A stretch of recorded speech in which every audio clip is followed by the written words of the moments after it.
जाता है कि जिन्होंने इतिहास के पन्नों में सबसे ज्यादा शोहरत कमाई है तो उनकी लिस्ट में अकबर का नाम टॉप पर आता है, क्योंकि जाहिर है जलालुद्दीन अकबर न सिर्फ हद से ज्यादा काबिल और ताकतवर था बल्कि वो इतिहास के उन चुनिंदा बादशाहों में से भी एक है कि जिसको आज तक हर धर्म, हर मजहब, हर फिरके के मानने वाले लोग बड़ी ही इज्जत के साथ याद करते हैं। अस्सलाम वालेकुम वरहमतुल्लाहि वबरकातुहू। उम्मीद है आप लोग सब खैरियत से होंगे। मैं भी अल्हम्दुलिल्लाह अल्लाह का लाख लाख शुक्र एहसान खैरियत से हूँ। आज इंशाअल्लाह जिस वीडियो पर रिएक्शन देने आ रहे हैं RH नेटवर्क चैनल का नाम है। इनका चैनल का लिंक मैं डिस्क्रिप्शन बॉक्स में दे दूँगा।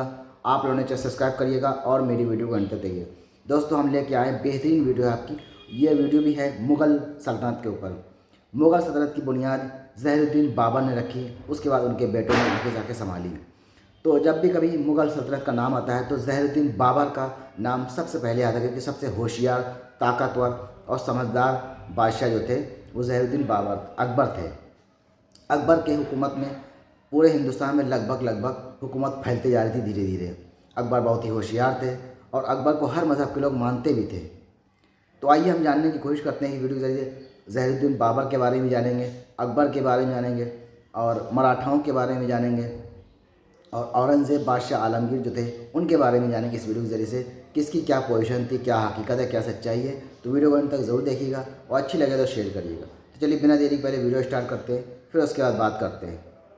तो जब कभी भी भारत के इतिहास के ऐसे राजाओं, महाराजाओं और सुल्तानों को याद किया जाता है कि जिन्होंने इतिहास के पन्नों में सबसे ज्यादा शोहरत कमाई है तो उनकी लिस्ट में अकबर का नाम टॉप पर आता है, क्योंकि जाहिर है जलालुद्दीन अकबर न सिर्फ हद से ज्यादा काबिल और ताकतवर था बल्कि वो इतिहास के उन चुनिंदा बादशाहों में से भी एक है कि जिसको आज तक हर धर्म, हर मजहब, हर फिरके के मानने वाले लोग बड़ी ही इज्जत के साथ याद करते हैं। साथ ही साथ अकबर ही इतिहास का एक ऐसा बादशाह भी था कि जिसने साफ तौर पर यह साबित किया कि किसी भी इंसान की काबिलियत का ताल्लुक उसकी उम्र से नहीं बल्कि उसकी अकल से होता है और आपकी कम उम्री आपको बड़े बड़े कारनामे करने से कभी भी नहीं रोक सकती है। दोस्तों भले ही भारत देश के अंदर मुग़ल सल्तनत की बुनियाद ज़हीरुद्दीन मोहम्मद बाबर ने रखी हो, मगर इस बात में कोई शक नहीं है कि इस मुग़ल सल्तनत की जड़ों को मजबूत करने का क्रेडिट अगर किसी इंसान को जाता है तो वो सिर्फ और सिर्फ अकबर है। अकबर की पैदाइश 15 अक्टूबर सन 1542 को उस वक्त हुई थी कि जब उनके वालिद यानी फादर हुमायूं अपनी जिंदगी के सबसे बुरे और खतरनाक दौर से गुजर रहे थे। शेर शाह सूरी के हाथों अपनी पूरी सल्तनत गंवाने के बाद वो अपनी इसी सल्तनत को दोबारा हासिल करने के लिए दर दर की ठोकरें खा रहे थे। इसी दौर में ही न सिर्फ अकबर की पैदाइश हुई थी बल्कि परवरिश भी हुई थी। मगर शेर शाह सूरी की किस्मत ने एक बार फिर से उनका साथ दिया और 1555 ईस्वी में वो सूरी सल्तनत से अपनी सल्तनत को दोबारा हासिल करने में कामयाब हो गए थे और 1555 ईस्वी में एक बार फिर से दिल्ली की गद्दी पर मुग़ल सल्तनत का झंडा लहरा रहा था। मगर दोस्तों किस्मत को तो शायद कुछ और ही मंजूर था, क्योंकि इस फतह के सिर्फ एक साल के अंदर ही यानी 1556 ईस्वी में हुमायूं की अचानक से मौत हो गई थी। जिस वक्त हुमायूं की मौत हुई उस वक्त उनके बेटे अकबर की उम्र सिर्फ और सिर्फ 13 साल थी। बस 13 साल की उम्र में ही अकबर ने मुग़ल सल्तनत की गद्दी पर बैठकर अपने राज की शुरुआत की और यहीं से ही शुरू हुई अकबर महान की एक बड़ी दास्तान, एक ऐसी दास्तान की जिसने आज तक इतिहासकारों को हैरान करके रख दिया है। क्योंकि जाहिर है इस बात में कोई शक नहीं है कि अकबर की गद्दी पर बैठते ही जितनी तेजी के साथ मुग़ल सल्तनत ने तरक्की करना शुरू की थी ये यकीनन किसी अजूबे से कम नहीं था। अब इसको आप चाहे अकबर की काबिलियत समझिए या फिर किस्मत समझिए, मगर दोस्तों पिछले कुछ सालों से लगातार ये ट्रेंड बड़ी तेजी के साथ बढ़ता जा रहा है कि जब कभी भी बादशाह अकबर को याद किया जाता है तो बादशाह अकबर के साथ इतिहास की एक और मशहूर पर्सनैलिटी का नाम जरूर लिया जाता है और वो मशहूर पर्सनैलिटी कोई और नहीं बल्कि मेवाड़ के हुक्मरान महाराणा प्रताप हैं। महाराणा प्रताप और अकबर को आज के दौर में सबसे बड़े दुश्मन के तौर पर दिखाया जाता है। खास तौर से इन दोनों के बीच लड़ी गई हल्दी घाटी नाम की उस जंग का जिक्र बार बार किया जाता है कि जो 1576 ईस्वी में लड़ी गई थी। मगर याद रहे कि इस जंग में अकबर खुद तो मौजूद ही नहीं था, क्योंकि एक तरफ तो महाराणा प्रताप और उनकी फौज थी तो दूसरी तरफ मुगल फौज थी जिसकी कमान अकबर के एक वफादार सेनापति मान सिंह के हाथों में थी।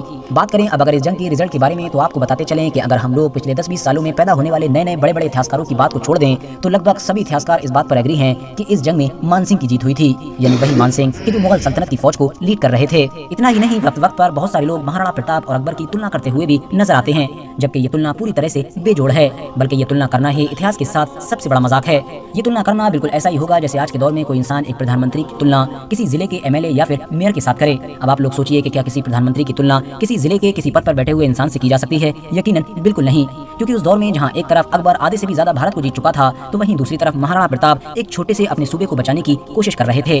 हाँ, इस बात में कोई शक नहीं है कि महाराणा प्रताप एक बहादुर इंसान थे और उसका सबसे बड़ा सबूत यह है कि महाराणा प्रताप ने अपनी पूरी जिंदगी अकबर जैसे इंसान के सामने घुटने टेकने की बजाय उससे लड़ते हुए गुजारी। वही अकबर कि जो अपनी पॉलिटिकल माइंड की मदद से उस दौर में इतना ज्यादा ताकतवर बन गया था कि उसके सामने भारत के बड़े बड़े राजाओं, महाराजाओं और सूबेदारों ने बड़ी आसानी के साथ घुटने टेक दिए थे। दोस्तों बिल्कुल बादशाह अकबर और महाराणा प्रताप की तरह ही हमारे इतिहास में दो और भी ऐसे लोग हैं कि जिनका नाम एक दूसरे के साथ अक्सर जरूर लिया जाता है और वक्त वक्त पर इन दोनों की भी तुलना करने की कोशिश की जाती है। ये दोनों कोई और नहीं बल्कि एक तरफ तो सुल्तानुल हिंद बादशाह औरंगजेब आलमगीर हैं तो दूसरी तरफ फाउंडर ऑफ मराठा एम्पायर यानी शिवाजी महाराज हैं। आपको बताते चलें कि ऐतिहासिक तौर पर इन दोनों को एक दूसरे का सबसे बड़ा दुश्मन माना माना जाता है। बात करें औरंगजेब आलमगीर की तो वो मुगल सल्तनत के छठे और आखिरी ताकतवर बादशाह थे, एक ऐसे बादशाह के जिन्होंने लगभग लगातार 49 से 50 सालों तक राज किया था। दूसरी तरफ बात करें अगर शिवाजी की तो वो आदिल शाही सल्तनत में फौजी कमांडर रहे शाहजी के बेटे थे और बाद में आगे चलकर इन्होंने ही मराठा सल्तनत की बुनियाद रखी थी। बादशाह औरंगजेब आलमगीर की पैदाइश सन 1618 ईस्वी में हुई थी, तो वहीं दूसरी तरफ शिवाजी की पैदाइश 1630 ईस्वी में हुई थी। इस हिसाब से शिवाजी बादशाह औरंगजेब आलमगीर से उम्र में लगभग 12 साल छोटे थे। बात करें अब अगर जमीनी हकीकत की यानी इन दोनों की तुलना के बारे में, तो आपको बताते चले कि क्योंकि औरंगजेब आलमगीर के दौर में मुगल सल्तनत अपने पीक पॉइंट पर पहुंच चुकी थी, यानी हद से ज्यादा ताकतवर हो चुकी थी, तो इसीलिए बादशाह औरंगजेब आलमगीर के पास शिवाजी से सिर्फ फौज ज्यादा ही नहीं थी बल्कि कई गुना ज्यादा थी। बात करें अगर हथियारों की, तो हथियारों का मामला तो ये था कि उस दौर में भारत तो दूर बल्कि दुनिया में भी शायद ही इक्का दुक्का ही ऐसी सल्तनतें थी कि जो मुगल सल्तनत के हथियारों का मुकाबला कर सकती थी। दूसरी तरफ शिवाजी के पास लगभग 1 लाख की फौज हुआ करती थी। हथियारों के मामले में भी शिवाजी मुगल सल्तनत की फौज के सामने दूर दूर तक नहीं टिकते थे, क्योंकि जाहिर है यही वो दौर था कि जिसको मुगल सल्तनत के गोल्डन एज के तौर पर जाना जाता है। क्योंकि जाहिर है उस दौर में जहां एक तरफ मुगल सल्तनत अफगानिस्तान, पाकिस्तान, म्यांमार और जैसे बहुत सारे इलाकों पर फैली हुई थी, तो वहीं दूसरी तरफ शिवाजी की जो सल्तनत थी वो सिर्फ महाराष्ट्र के ही छोटे छोटे इलाकों पर फैली हुई थी। आपको बताते चलें कि शिवाजी अपनी पूरी जिंदगी इसी एम्पायर को ताकतवर बनाने के लिए स्ट्रगल करते रहे, मगर 50 साल की उम्र में ही उनकी मौत हो गई थी। औरंगजेब आलमगीर ने शिवाजी की मौत के लगभग 27 साल बाद तक लगातार भारत पर राज किया था। शुरू में मराठा एम्पायर लाख कोशिशों के बावजूद भी अपनी जड़ों को नहीं फैला सका था, और उसकी वजह यह थी कि क्योंकि उस दौर में मुगल सल्तनत की कमान एक ताकतवर इंसान यानी बादशाह औरंगजेब आलमगीर के हाथों में थी। मगर 707 ईस्वी में जैसे ही बादशाह औरंगजेब आलमगीर की मौत हुई, वैसे ही जहां एक तरफ मुगल सल्तनत सिमटना शुरू हुई, तो वहीं दूसरी तरफ मराठा एम्पायर ने अपना विस्तार करना शुरू कर दिया। तो दोस्तों, ये था हमारा एक्शन जो हमने देखा। ज़हीरुद्दीन बाबर के बारे में सुना, अकबर के बारे में, और औरंगज़ेब आलमगीर के बारे में, और मराठाओं के बारे में। दोस्तों, कहते हैं ना कि जब किसी का भी वक्त अच्छा चलता है तो सब कुछ अच्छा ही अच्छा होता है। जैसे भी जो भी हुक्मरान हो, चाहे कोई बादशाह हो, जब वो ख़राब शराब हरकतें करेंगे, काम करेंगे और ऐसे कोई काम करेंगे जो अवाम भी नाराज़ होगी और अल्लाह भी नाराज़ होगा, तो धीरे धीरे वो ख़त्म होती जाती है। जैसे कि आज मुग़ल हुकूमत का नामो निशान नहीं है। उनकी जो भी नस्लें हैं आजकल बहुत परेशान हालत है, बहुत ख़राब हालत है उनकी। और जो उस टाइम के थे बादशाह, जैसे जैसे अच्छे बादशाह थे, अच्छा काम करते थे और अल्लाह को राज़ी भी करते थे, तो अल्लाह ताला ने उनको खूब तरक्की से नवाजा और तमाम बरकतों से और अच्छे से अमल से नवाजा। तो यह था हमारा रिएक्शन। तो उम्मीद है वीडियो आपको अच्छी लगी होगी। वीडियो अच्छी लगी तो इसको शेयर करिएगा। हम आपसे मिलते हैं नेक्स्ट वीडियो में। तब तक के लिए अस्सलाम वालेकुम वरहमतुल्लाहि वबरकातुहू।